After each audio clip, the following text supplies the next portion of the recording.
And we are off. So welcome, folks. For those of you just getting into the room now, thank you for hanging out in the lobby. Hopefully that was a good experience for you all. I'm not sure if they play any elevator music, lobby music, if it's just like kind of quiet in there. So, hopefully you weren't in there for too long, but we're happy to have you in the main room now. We did not get started just yet, but in order to get started, it's always nice for us to know where everyone's joining us from. So if you have the opportunity, if you can find the chat, if you want to just put in either the state, the country, the region, where you are joining us from for this event, it's always nice for myself and for the panel to kind of see what our reach is. If people are joining us in the middle of the evening, very early in the morning, over their lunch break, or with their morning cup of coffee, it's always kind of cool to see where folks are from. So yeah, if you're comfortable, throw that in there. And I do see a few coming in. So we see India, Toronto, Canada, Chicago, New York City, United Kingdom. Oh, it's flying. California, Ann Arbor, Michigan, Indiana, Florida. So a lot of US, which is awesome. A few Canada as well. India saw a few times. Where else? Peru. So that's another continent. Let's see. Do we hit all the continents? We usually are pretty close. Hong Kong. So we have more Eastern Asia as well. Thank you for either, again, staying up late, getting up early. It's kind of that, was that like midnight time frame, right? Midnight, 1 a.m., 10:30 p.m. in India. There we go. Los Angeles, getting up early. Coffee, chai tea, maybe just a shake, whatever it is. Thanks for waking up with us and joining us for the event. So with that, we'll get started. Just a couple of like housekeeping items. This event will start with a panel with our 3 panelists representing 3 very top business schools and their deferred enrollment and or early access MBA program options. We'll talk about what all of that means over the time frame of the next 45, 50 minutes or so.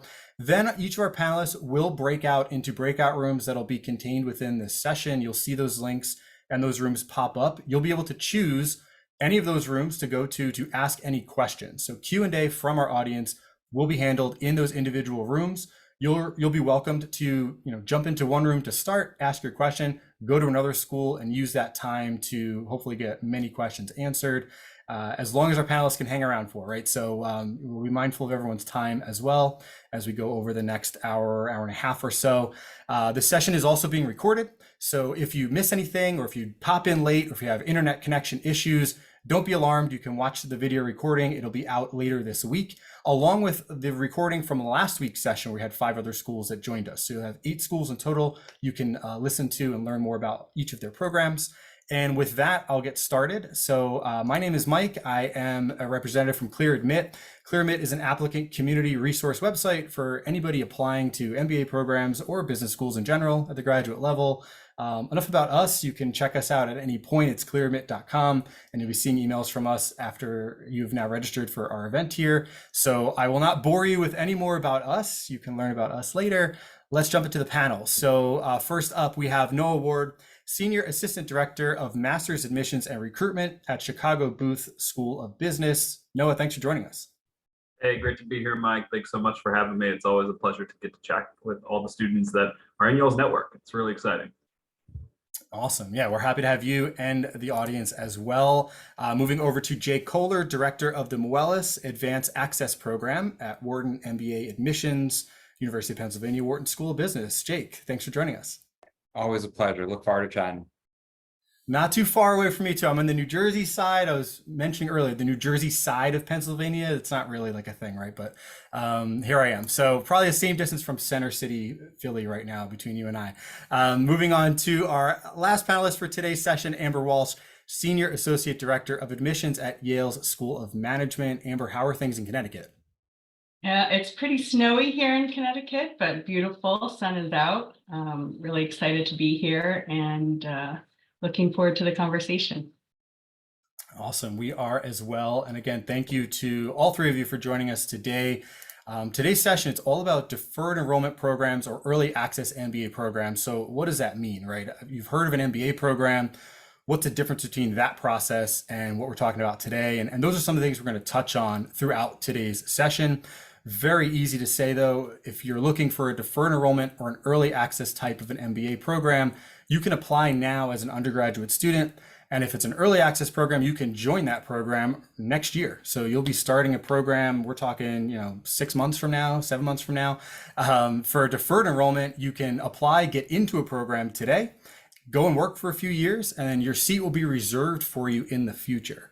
So I know our co-founder who hosts these sessions sometimes, and he was here last week at our session, mentions all the time, if he had these opportunities when he was applying to business school, this would have been a no-brainer decision. Apply, have that seat reserved for you, or begin right after you graduate, because you're in school mode, right? So like taking that test now, getting your application ready to go now, it's easier to do that now, potentially, than 2, 3, 4 years out, when now you have work and other commitments and other things you're doing in life. You're out of school, you're out of study mode.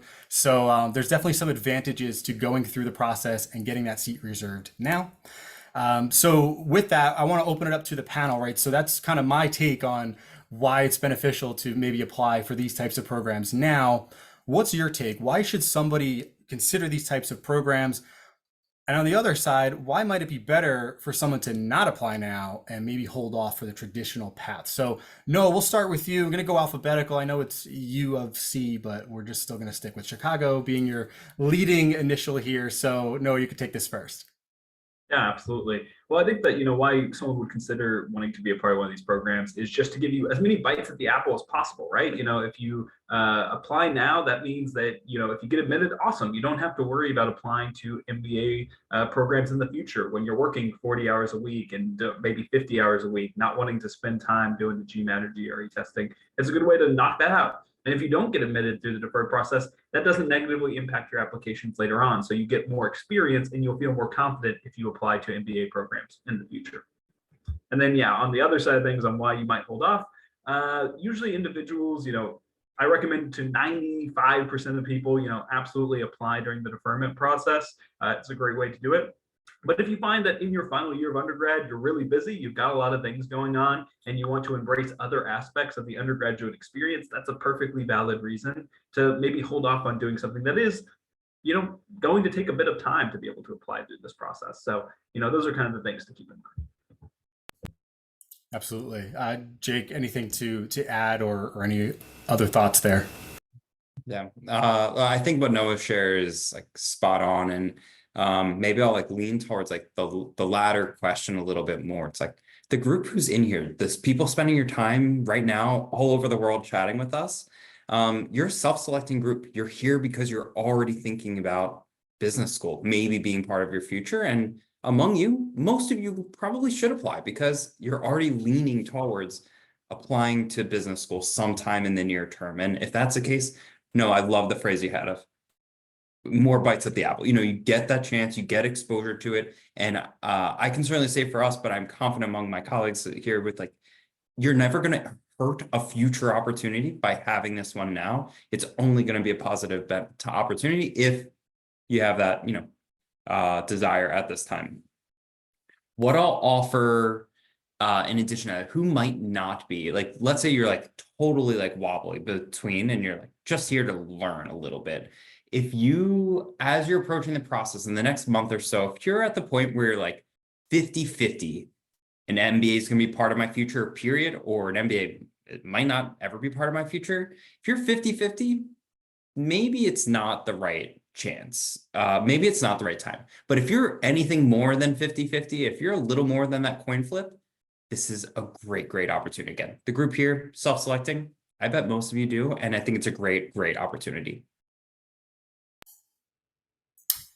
Great description, great options there. Amber, again, sorry for going last. Sometimes other ideas are taken. So if you have additional items to add here, and with your program being a little different as well, there may be some different thoughts here.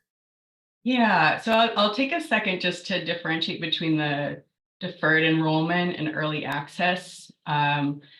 So my colleagues at Wharton and Chicago, deferred enrollment, you're applying now for basically holding a spot for you at a future date. So it's a great option if you're pretty sure you want to do an MBA. Like that sounds like a good path for you in the future, and you're basically reserving that spot.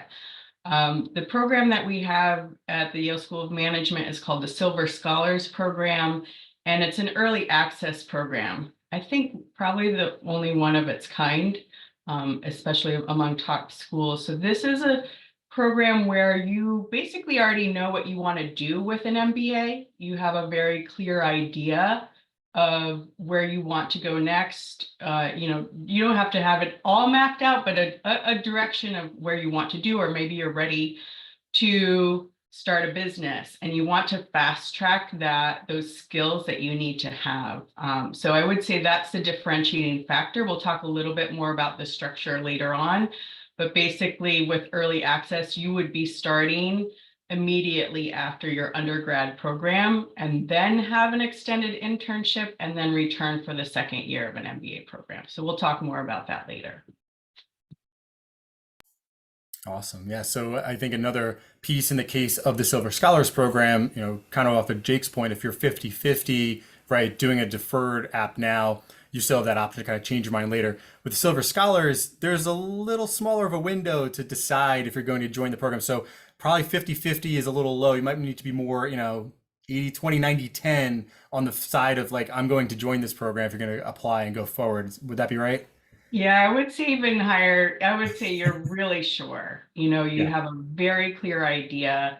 You're ready to take that next step immediately. And as I said, you would be starting in the fall with the first year of the MBA program with the rest of the full-time MBA students. So it's a pretty major commitment. And so that's a big differentiating factor. But you are accelerating that MBA career timeline by doing that early access. Absolutely. Cool. Thanks for clarifying that last point. For any MBA application, right, for the most part, you're going to see very common shared items that are due to each school. This is that checklist, right? So you're looking at the list now. It's going to be an application form. The fee is a little different with deferred for a lot of programs. So check those numbers out. For a lot of schools, those fees are either greatly reduced or even removed completely. So we have it here just because it's another differentiator possibly from the normal application path and then the deferred path. Obviously transcripts, standard tests, right? So again, these are just kind of the normal things you'll see, same types of stuff that you'll be looking for if you're, gathering to apply for a regular MBA program, but you're just doing it early on for the deferred process. How those things look might be a little different. We'll talk about that as we go throughout the session. For deadlines, these are the next deadlines available at each of these schools. There are earlier deadlines. So if anybody in the room today is a college junior or sophomore or younger, you may see other deadlines for some schools. These are, again, just if you're looking to apply for this coming cycle here, these are the final deadlines. Again, some schools will have a separate deadline specific to deferred apps or early access apps. Other schools will align those deadlines with the normal process. So again, just check each school's requirement page and you'll be able to kind of see how that works. Next, we want to go through each of these programs and give our panelists an opportunity to introduce their program to you, right? So what makes your program unique? What's a cool aspect of your deferred program that makes it a little different from the traditional program? And that doesn't have to necessarily be when people enter campus. That could be things that happen in the deferred period. And maybe if there's like a specific aspect of your admissions process that is a little different for the deferred or early access folks compared to the traditional folks. So those are kind of the three things I'll queue up with. If you need reminders on that, or if you want to just kind of take it your way, the floor is yours. So Noah, I'll have you kick us off here. Chicago Booth Scholars Program. Tell us all about it. Yeah, thanks, Mike. I appreciate it. So yes, our deferred MBA program is the Chicago Booth Scholars. As kind of the general spiel that everybody hears, you apply as a undergrad in your senior year of undergrad or in the final year of a master's program that you went into right out of undergrad, and then you defer for 2 to 5 years while you gain work experience. So you have to defer for at least 2 years, but you can defer up to 5 years if you're looking at doing an MBA with us. And so I think it's a really great program. We do a variety of things, I think, to try and make the program stand out. First off, we try to create a lot of opportunities during your time in deferment to feel very plugged in. So we host lots of events. For instance, here in a few days, we're going to be hosting an event here on campus where students that are in deferment to get to come in, network with current MBA students, connect with some professors, attend some mock classes, things of that nature. And so we do stuff like that. We do brunches in New York City and San Francisco. So just opportunities during your time in deferment to feel like you're a part of this larger Booth community before you even start taking classes. And then whenever you're looking at entering into the MBA program, I think there's a couple things that make the Booth Scholars Program really stand out. First off, It is a very flexible program in the sense of when exactly you enter during that 2 to 5 year timeline, you get to decide. And I often work with students. We have certain dates where we have you let us know what your plans are for the rest of the year on whether or not you're going to enter or not. But we try to keep it fairly flexible. So if you're, maybe up for promotion and you're like, well, I want to enter the MBA, but if I'm going to be promoted, maybe it won't be quite the right time for me. I love to work with you to find times that work. And put you into the program, pull you out of it as necessary up until the first day of classes. You also have a lot of flexibility in terms of which program you go into. You can go into the part-time or the full-time MBA program here at Chicago Booth. So if you're thinking, hey, I want a full-time MBA right now, but then you find that your career is really going well, but you still want to get an MBA without having to stop advancing your career, you can go into the part-time program. We usually have about 10 to 15% of our students within the deferred program go that part-time route. So it's a really great opportunity out there for you.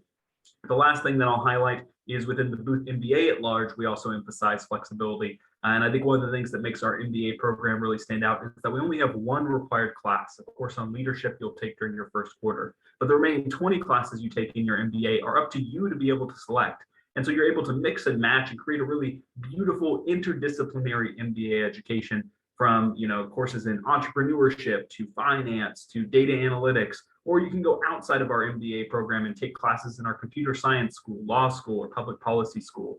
Really, if you're somebody who is wanting to put together a really unique kind of a choose your own adventure style of MBA education, there's not a better one than the Chicago Booth MBA. So I hope I pitched it pretty well. I hope that you get an idea of kind of what it looks like from now until the time that you graduate from the MBA program. But I think that we put on a lot of really great stuff to advance your education.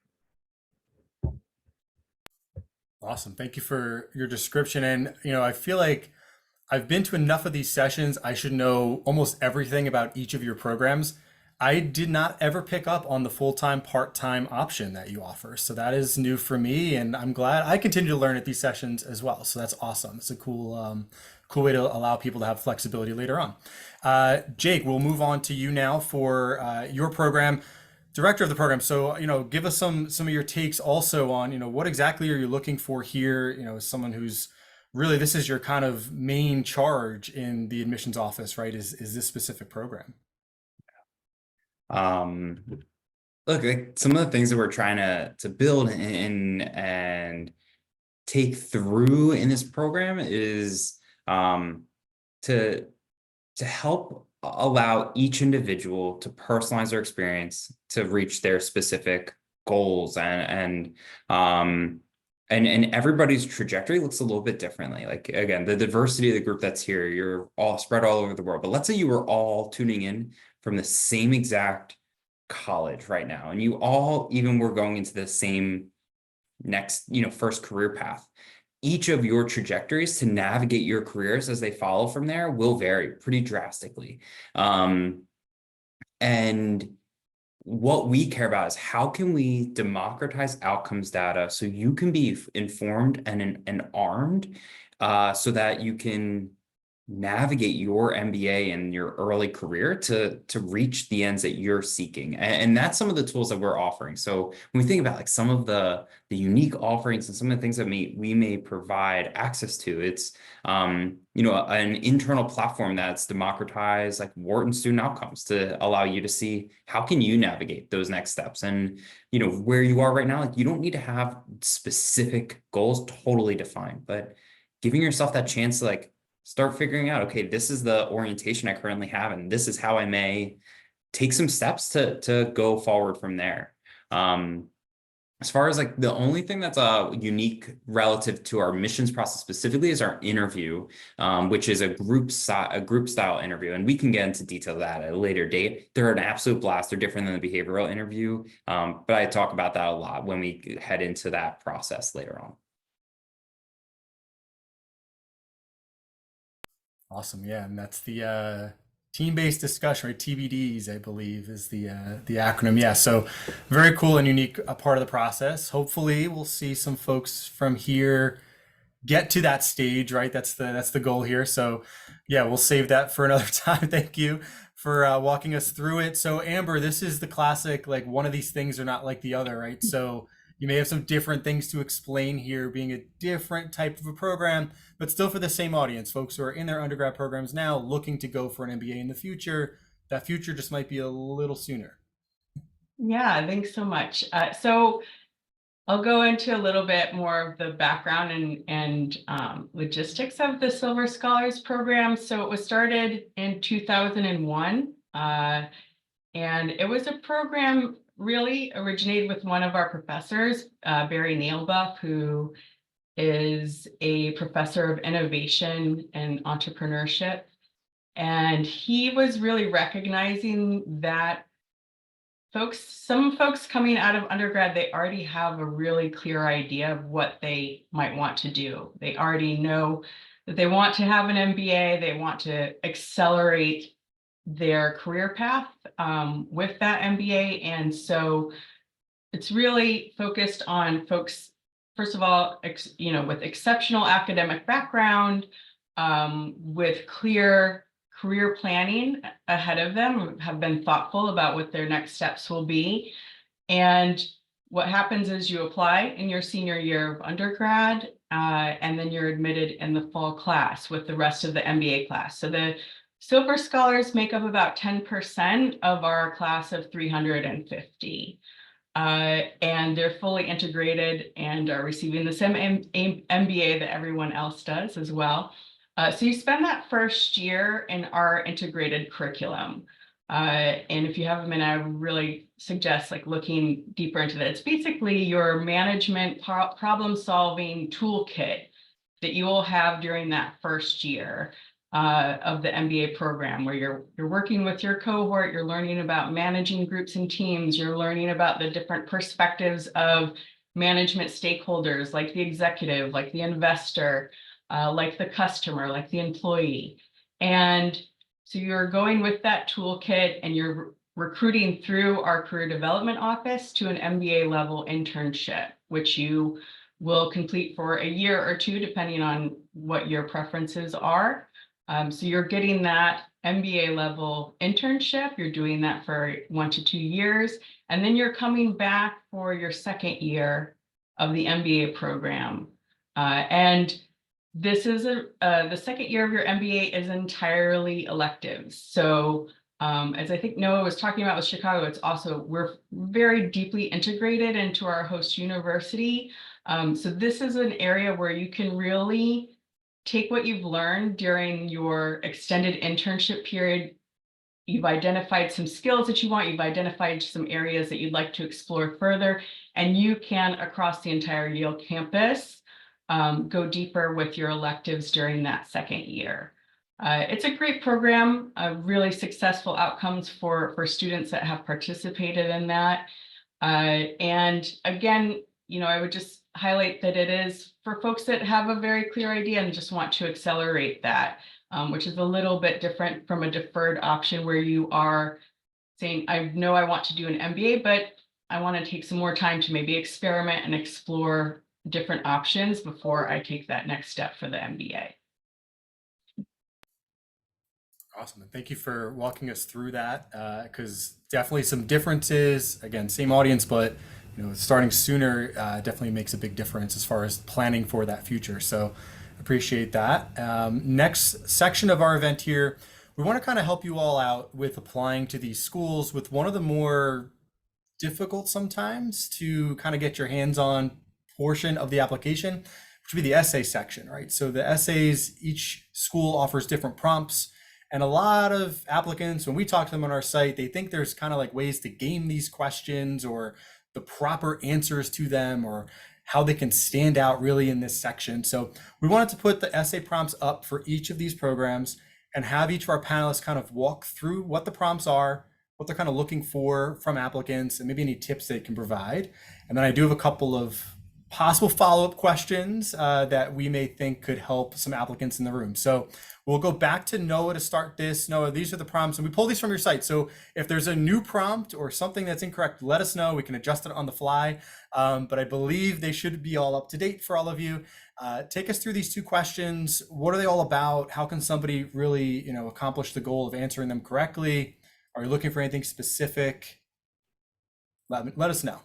Yeah, absolutely. Really good question there. So for the first one, we've actually made some slight adjustments to that particular essay, and now I know we need to update the website. And it's basically just slightly changed up to be like, how will the Boost Scholars Program help you achieve your immediate like career goals, and how will the Boost MBA help you achieve your long-term career goals? So just providing some slight differences of your time in deferment, what you're hoping to do and achieve, and kind of post MBA, what you're looking to be able to do and achieve. That being said, though, really there's two key parts to this question, right? What are your career goals, right? What are you looking to do in the short and the long term? And so being able to express that and highlight where you're hoping to go. But then another key aspect to this essay is, why Chicago Booth? How is Chicago Booth going to help in that process, whether that's through the Booth Scholars Program or through the MBA program?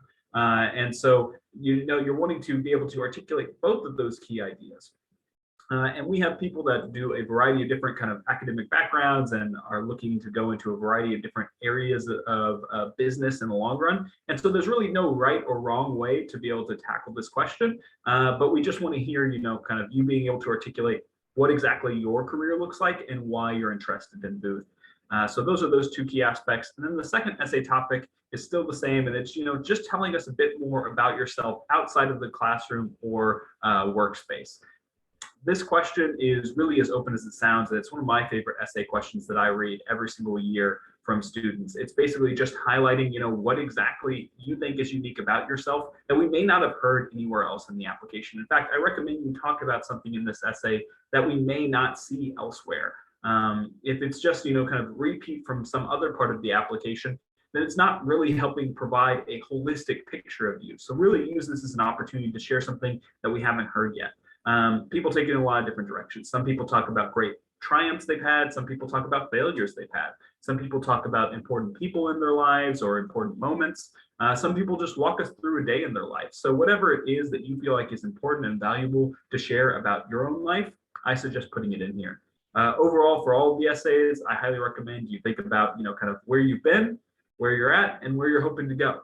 And the more you're able to tie those three elements together through your first and second essay, the clearer picture we're going to get of you. Because really the strongest applications that I always read are really whole applications where we're seeing the full person brought forth. And the best way to do that is to think about, kind of your life and use this as a time to reflect. And so I hope that that provides a little bit of insight into the best ways to tackle it. Last thing I'll note is that we do have a word minimum, but there's no word maximum. We always get asked, what's the secret number that I have to aim for the length of these essays? And the answer is that there isn't one. That, we want you to take as much time as you need to be able to express your ideas with the idea and the knowledge that master's programs are all about learning how to be concise, how to be direct kind of with what you're talking about. And so, whenever you write the essay, I always recommend then going back through and thinking, okay, what can I do to trim this back down and make it a little bit more straightforward? But other than that, those are basically everything I have to share about it. Awesome. I like that there's little tests within the test there, right? It's like, can we expand a bit on what we have to say because we don't have a word limit, but at the same time, you are still kind of looking for them to have business speak a little bit and don't go into a prose written essay that's like a 30-page novel about their life. It's like, do a little bit of both there. So I do have a follow-up actually about that second question that you ask here about the personal growth and professional growth. So you mentioned kind of like bring in those things that aren't in the application. Do you recommend that folks bring in a lot of items, or is it better to kind of take one major accomplishment or goal and go in a deep dive into that area, combination of both? Like, what do you tend to see more of, and what do you like to read more of? Yeah, that's a really good question. I think that it can vary a bit. And often I think it's just determined by what exactly someone has to talk about. What I'll say is, it's probably better to give more depth than to just give like a bulleted list, right? I've seen some where it's like every sentence for about 2 pages is just like a different thing that someone wants to share about themselves. And, this is an essay, right? And so think about it in the sense of, you want to expound a bit on some of what you're talking about here. And so that doesn't mean you just have to focus on one thing, although you can. But, maybe limit yourself to 2 ideas or 3. But if you start getting up into that area where it feels like you're just spending a sentence or 2 talking about something, it's going to be a little bit harder for me to gain depth in terms of understanding it. Absolutely. And then the last piece here is, would it be helpful for these applicants to maybe pick items or connect the items in their own life to things that they'll do on your campus? Like, is this a way of kind of reading how they'll be as a student, how they'll be as a potential alum to your program later on, or is this more just straight up getting to know the folks as they apply? I'll say that it's mostly, to get to know you, to kind of do a bit of a vibe check on the applicant whenever we're going through this process. But at the same time, it is nice to hear, if somebody really enjoys, soccer or something like that, and wants to be involved with the soccer club, or if, you've talked to some current students and, you really enjoyed hearing about X or Y. And so now you're hoping to be involved in those things in the future. That's all really good stuff to hear, and we want to, but don't feel like you have to tie everything in that space to, like, well, I really had this impactful moment at the movie theater, and I really loved it. And so now I've got to find a way to tie that into my MBA experience. You don't have to do it to quite that extent. It's okay to just say that you like something, There you go. Well, I like those answers, so I'll say that to close that portion out.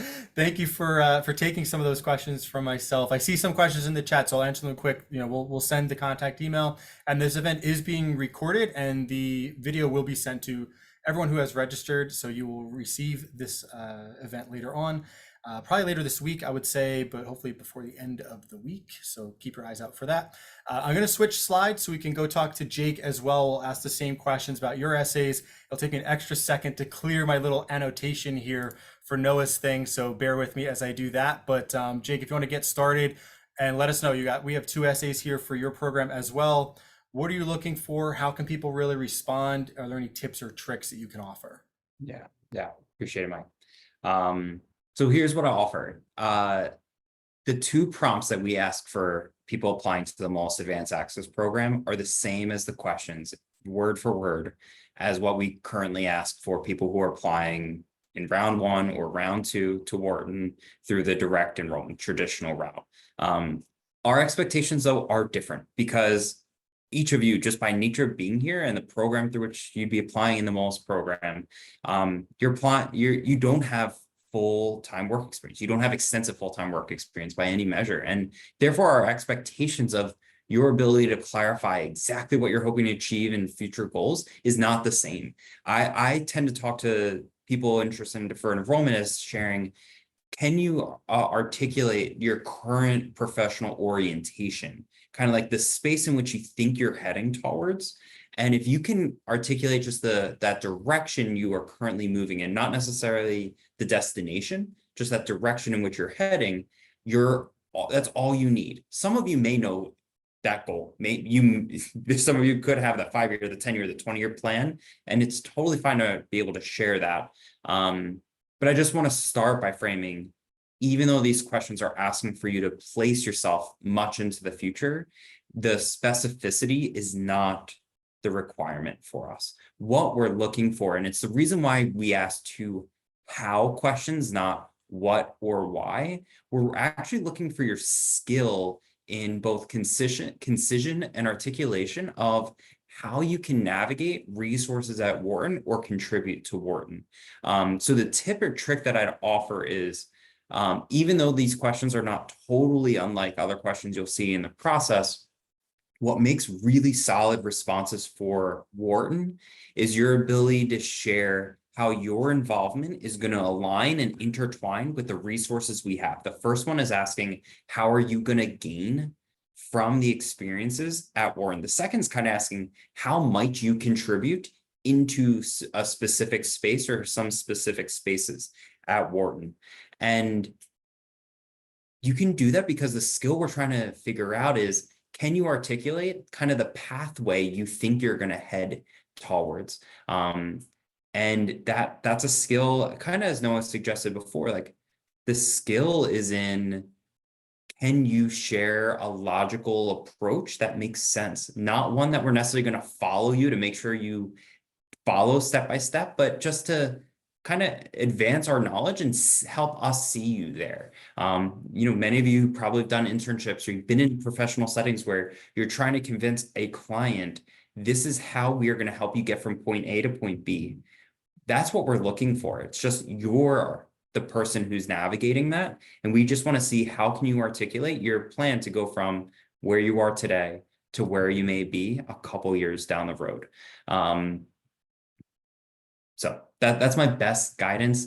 The responses don't need to have some creative nuance, like compelling story to them. That's the only other thing I'll offer. The last admissions process many of you went through is probably a hyper selective college process with holistic admissions that probably made you feel like you had to have this really compelling personal statement, and business school admissions just isn't built upon that. What we're looking for are the totality of experiences you've had and what development opportunities, and don't put the pressure to have a unique response to your essay. A lot of times people actually like lose track of the purpose of the prompt by trying to be creative or trying to have the compelling story instead of just telling us, I'm trying to do XYZ. This is where I've come so far. This is what I'm going to need in the future. This is how it may help me. And this is why I think I can do it at Wharton, or insert any school's name. And if you're able to kind of have that sort of structure with thoughtful, logical, relevant pieces, that's actually a really great response, even though it's not the cleverest response, which is just, again, not what we're seeking there. Does that help, Mike? Think that got us there? Yeah, I mean, I appreciate the notion of, being yourself and being authentic to the process. Like, yeah, you can go and find ways to put together really crafty essays, right? And put together a really well-written, well-crafted, proper, grammatically correct essay. But if you lose the point of answering the question and being yourself, I mean, the software that helped you create your essay is not what's being accepted to Wharton or any of these schools. It's you, right? So be you in the process, and you are good enough, and put yourself out there. I think it's a tough thing for applicants to recognize, is that you do have to open up in this process. You have to kind of put yourself out there in these various components in the application. But the people who do it and do it well are the ones that get admitted, because that's where you can really define that fit and find what makes you a great applicant, is by just letting people have it. Like, whether it's great items, some of the flaws, some of the things you're unsure about, like, just kind of put it all out there, right? Like, let the school decide. Yeah, Jake, I appreciate you walking through that portion of it. One quick follow-up that I had for you about, I guess, both essays in a sense, right? So both of them are connecting the applicant and what they want to do with their life to the Wharton community, or to the program itself, right? And how can they kind of use the program or connect with the program to get themselves to that state later on in life. So how can one really go about finding those opportunities while they're applying to the program? Like, do you have any tips on, can they be reaching out to people? Are there areas of like the website, or there events or school visit programs, or things that they can go to or like watch or take part in to find where those fits might be? Yeah, that's a great question, Mike. So I think for each individual, there's going to be various ways in which you have learned about Wharton, and different aspects of that are going to be more or less interesting to you and relevant. For some of you, maybe it is networking. And look, I'm a believer, networking is great. Doesn't need to be school specific here. Like, learning from professionals who have insights and can offer those to you is really, really powerful, pays dividends immediately, as well as like long-term just networking. Really, really positive. As far as like learning information to respond to these two prompts, again, the first one is really our prompts. The first one's trying to learn what sorts of knowledge and skill pieces will you gain at Wharton during your time. And that could range from, obviously, a lot of people lean into some academic pieces there. I think that's relevant because it is an academic collegiate program, but there's other pieces as far as like leadership development and career treks, and personal growth, just understanding of self and your principles and priorities and how that relates to your management style and the way that you may guide. For some of you, it may be startup resources and the abilities to either invest in or found or join startups. And again, for each of you, there will be different things, but I think exploring the website first and foremost is really powerful. Utilizing the people who are well known, or who you know well and who are connected into Wharton and other business schools, I think is powerful. We obviously are going to host various things, and we're going to continue trying to engage as much as we can. And you can always reach out to our team via email to learn some specific things as you see appropriate. But there's not a one size fit all. Ultimately, you're here because you're interested in some programs. If you want to learn more, I think websites give the most information. They're far more knowledgeable than I am. And then again, your job in the admissions process and these essays is you're just sharing your alignment to it and the school's alignment with you. You don't need to put any more pressure beyond that. Do what's natural, do what's relevant. Don't always need to stay up at 12 a.m. to watch us on a webinar. Like, use other resources and connect with us. We try to diversify the times to try to help make sure you can get sleep while learning. But those are here today, like you need to be here today. Yes. Yeah, except that. Jeff, for everyone here now, stay awake, stay with us, get another cup of coffee. Awesome. So Jake, thanks for walking us through your essays and answering some of the questions I had. On to Amber with Yale's Silver Scholars. So your essay prompt's a little different, right? It's 3 options, and applicants will have to select one of the 3. So you don't have to answer all 3.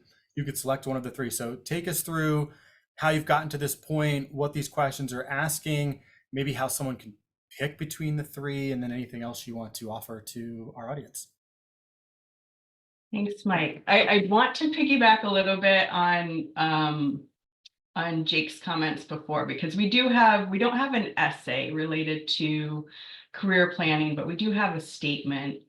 And I think especially for folks applying for early access, as I've mentioned before, you know, we want to see that you have put in some thought about where you want to go with your MBA.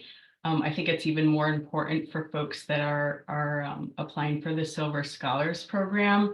And again, I love what Jake was saying, that you don't have to have it fully fleshed out, but we want to see that you've been thoughtful about it. And that you have a general direction, because as anyone who does an MBA will tell you, there are so many opportunities when you arrive on campus, so many clubs, so many professional clubs, so many recruiters coming to campus, it can be overwhelming. So we like to have folks to have a little bit of a guiding light about where they think they want to go. So I just wanted to kind of put a highlight on that. Also, the point that we're not holding you to that. There's so many things that you don't know about. And when you are in an MBA program, that is frontier knowledge that you're about to gain. So you may meet people that inspire you to shift your career planning. So we don't hold you to that, but we do want you to have thought about it. We want to know how those career plans were inspired. You know, maybe you have had an internship that really inspired you in the direction that you want to go. You've had some conversations. So those are also things that I would recommend to anyone considering an MBA, is to start having those conversations. Have those conversations when you hear about folks that are doing interesting work. Have those conversations about what it took to get there and if it seems like a viable path for you.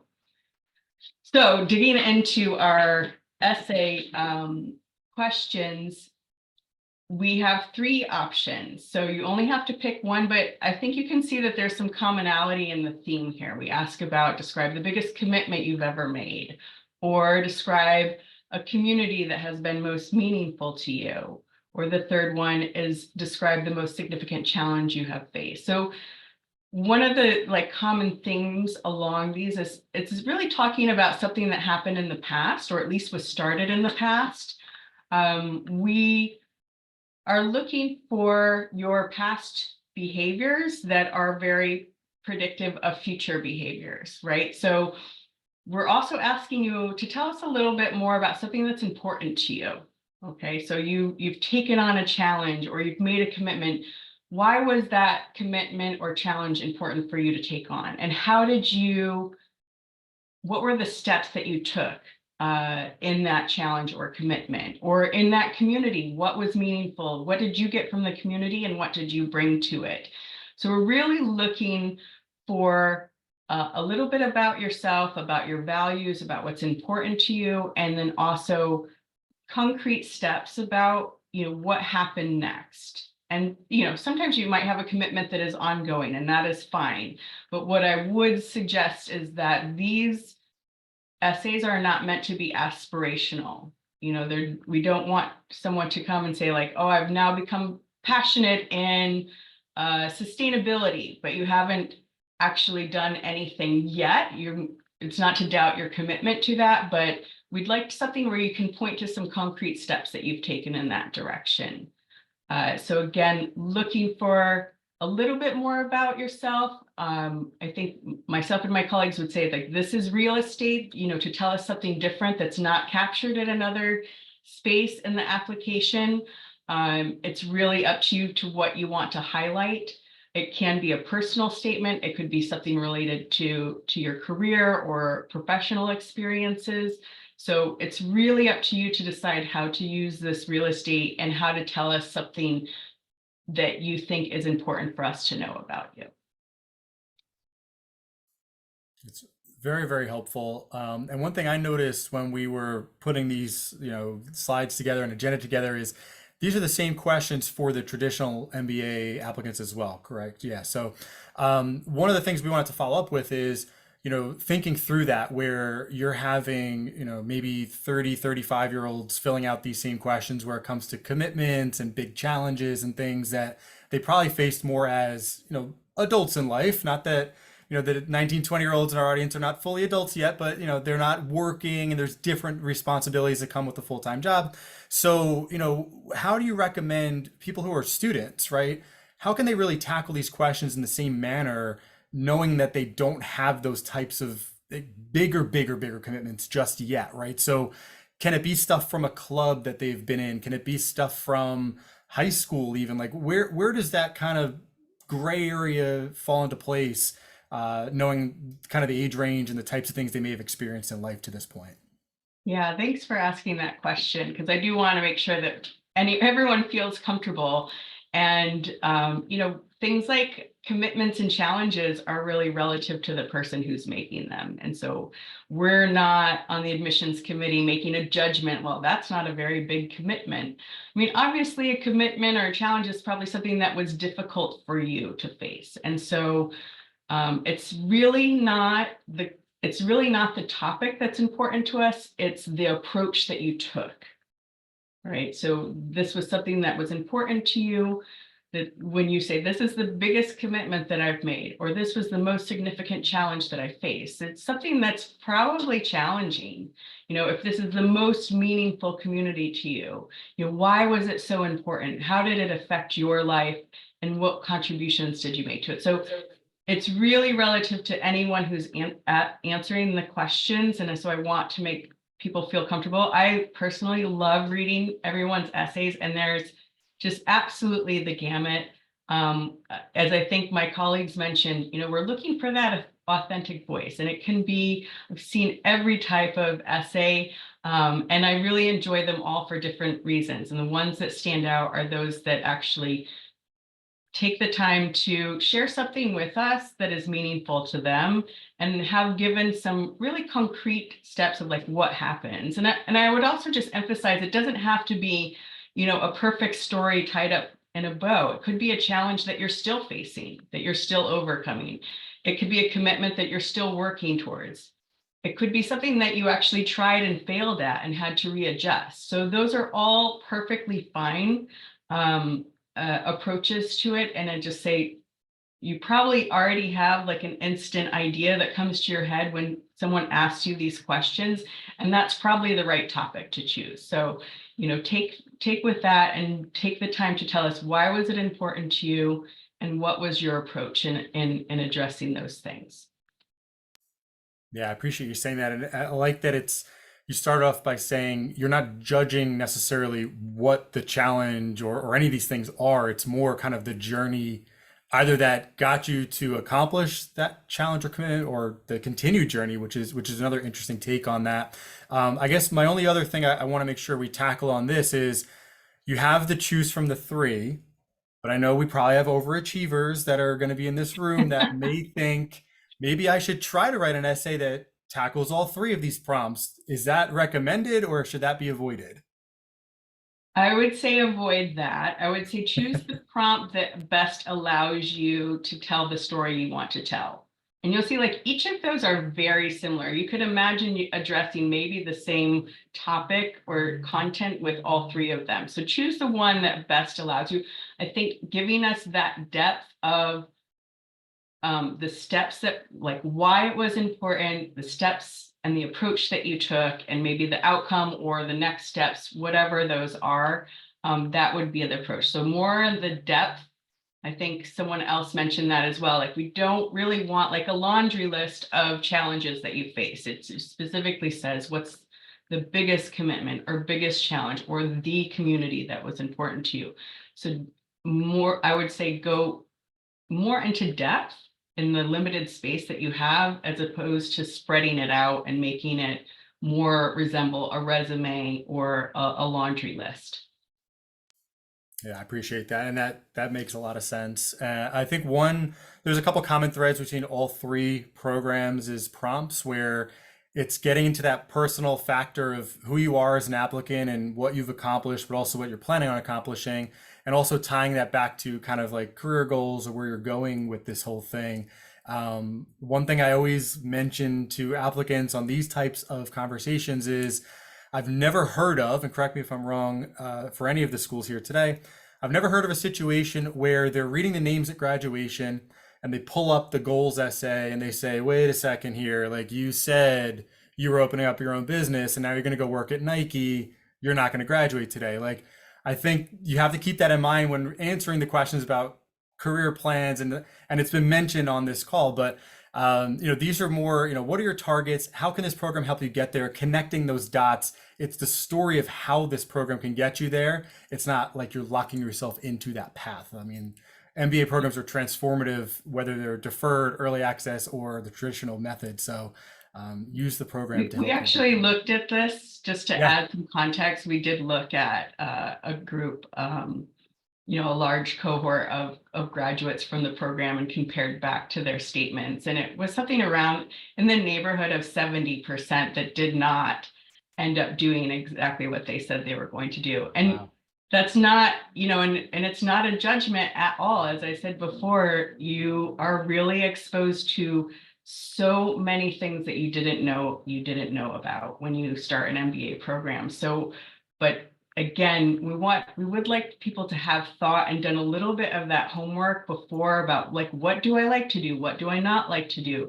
What are the conversations that I can have now about, potential next steps that help clarify that, because it really does help you to have that thoughtfulness before you start the MBA program and are really immersed in just this world of opportunity. Definitely. Yeah, absolutely. 70%. Wow. That's there you go. So there you go. No one got kicked out of the program for changing, right? So there you go. So we do have a couple of quick lightning round type of things that we like to go through just to kind of wrap up the panel session. Again, we'll then break into breakout rooms. So for those of you in the audience today, if you want to ask some questions about your situation or just about the program at large, we'll be hopping into breakout rooms in about another 2-3 minutes or so.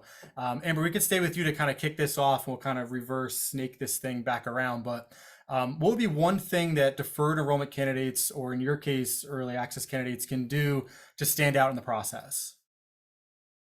Yeah, so I mean, maybe this is the bad news up front. I think that because you don't have all of the work experience that someone with 5-10 years of work experience has, we're really going to be much more focused on that academic profile and the things that make up that academic profile.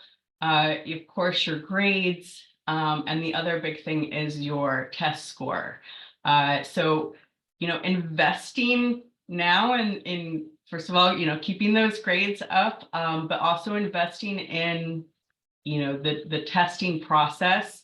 I think all of us accept the GRE and GMAT. Now it's a GMAT focus. There's no preference among those tests, but getting a solid score is definitely an advantage. And as I mentioned before, for the early access program, for the Silver Scholars program, we are looking for a little bit more emphasis on those career plans. We're going to be looking closely at what kind of internship experiences you've had to date, and maybe how those fit into your career planning. Thank you for that. Jake, your thoughts?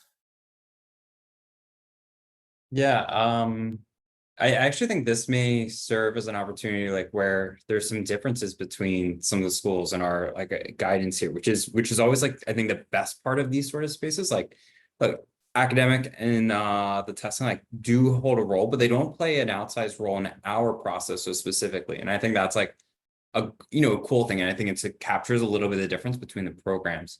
My best response to like anytime somebody asks, and I've done this before on ClearMit panels, like when it asks like how can you stand out in your admissions process, my best advice is don't try to stand out. And it's really important to highlight the best self, your best or your ideal self, yes, but if you're trying to stand out, that means you're trying to figure out what's everybody else doing and then how can I differentiate with that. It's like, no, just do the first thing, just do the piece that's like presenting your best self. And then I use the word alignment before, like sharing your alignment, your best self alignment to that ideal form of that program you're seeking. Do that.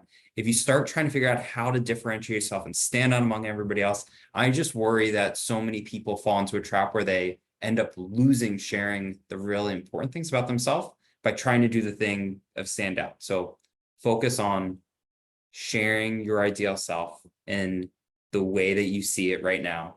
Don't worry about anybody else applying it. You're only going through this with you, and we're going to go through it looking at you as an individual, not as you as a collective. So just know that we're excited to learn about you, each of you, but you. Awesome. Yeah. So being authentic and almost being unique by accident, right? Like don't force it. I like that. Noah, how about you?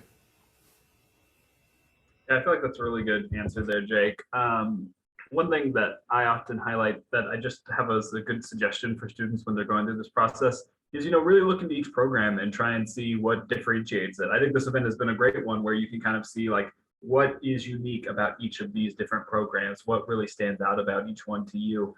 And the truth is that, MBA programs are very vain. We don't want to hear why you want an MBA in general. We want to hear why you want an MBA from our school. What about our school really stand out to you? And so I think that that's a really valuable thing to make sure that you do your research before applying. Figure out, okay, what are the things that stand out to me about each of these schools? And that will be beneficial to your application process because we'll be like, oh, this person really did the work. They're really invested perhaps in coming here, but they'll also help you a lot as you are trying to decide. Let's say you get into a couple of these programs and you're lucky enough to do that. Like, which one are you going to choose? Well, this is how you're going to be able to make the most informed decision is if you really do your research and know what does each program offer me and what do I prefer? And so the better you're able to articulate that, the more compelling your application is going to be. And I think the better off you're going to be when you have to make a decision in the long run. Yeah, great advice again, too. I mean, the fit goes both ways, right? Schools are looking for fit from the applicants, but applicants, you need to find the fit at the schools they're planning on attending as well. So that's a great point. One last thing here, and Noel, we'll start with you and we'll go back around to Amber. Describe your student community in 3 words. It could be specific to the deferred community. It could be the MBA community at large, it could be the university community, whatever you got.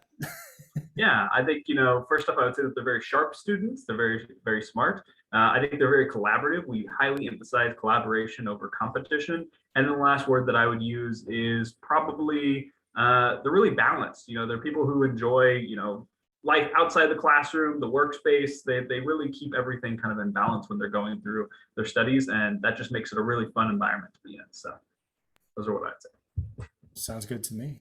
Jake, how about for you? Yeah, I'll take a different approach. Instead of giving 3 adjectives, I'm just going to give a 3-word sentence, which is they leave it better. They both themselves are better. They've also left the place at a higher level. So leave it better. Love that. Excelsior. Amber, how about for you? I would also use the word collaborative. I think we have a really collaborative, diverse culture at the School of Management. We also have a highly value like our global focus. So half of our students are international. And then the third one I think is impactful. It's part of our DNA. Our mission is educating business for leaders.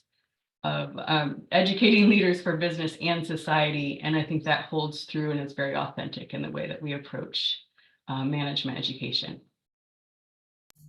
Awesome. And technically, the first way you said it is also true. You are educating the business by bringing those leaders into the businesses to then take on, it's a little bit of that chicken and egg thing, right? Like what's coming first. So I love it, Mike. Thank you. yeah, I know. Awesome. So thank you to the panelists. We're going to very shortly open up the breakout rooms, but we'll allow them to sneak into the breakouts a little bit sooner just so they can get set up, get a quick little drink of water, all those fun things. So panelists, you can head off into your rooms, and participants, you can hang on for 2 seconds. The rooms are open, but we do want to, again, give panelists an opportunity to head in. Panelists, if you need any assistance getting into your rooms, let us know, and we will push you over to your breakout spaces. But for the rest of the group, we will have just a couple more words before we open up the room to keep things going. And there you go. I do see some of the questions that are in the chat as well. If we did not answer them during the session, the information within the breakouts will help to answer those questions for you. So definitely just hang tight, and we will get the rest of those questions answered in just a few more seconds. Yep, and I see I may have to assign you all, so I'm assigning you now.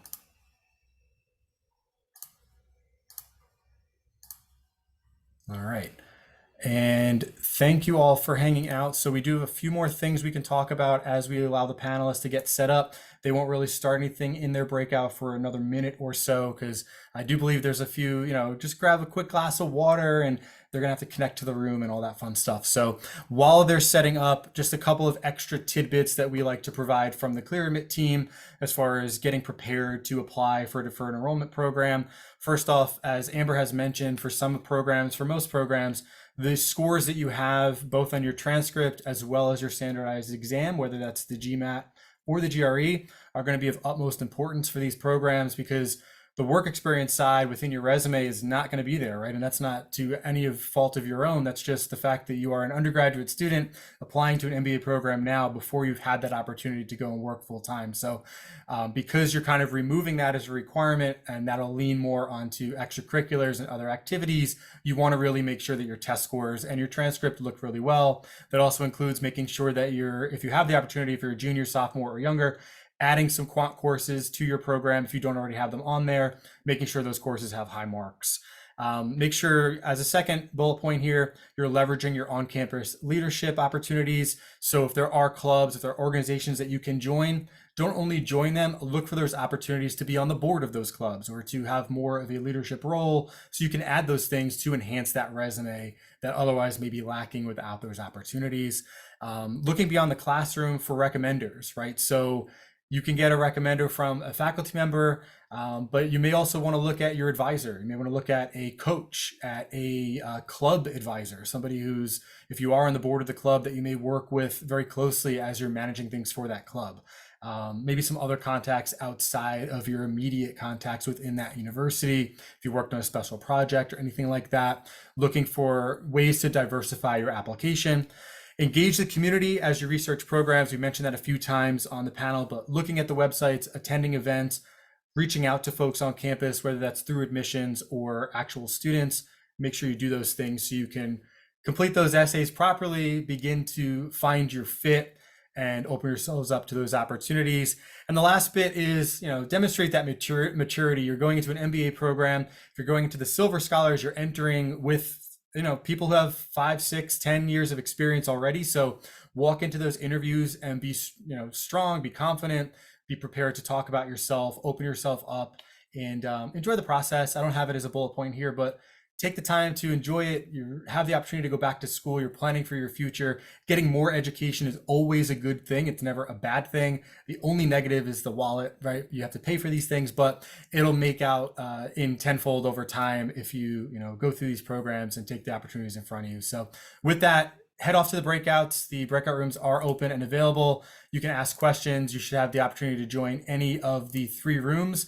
They're labeled for each of the 3 schools. You have Chicago Booth, Penn Wharton, and Yale SOM, which is Yale School of Management. jump in, jump throughout. If anybody has any issues with joining the rooms, let us know. We can help push you in the right direction. Just write into the chat which room you want to join, and we will send you there.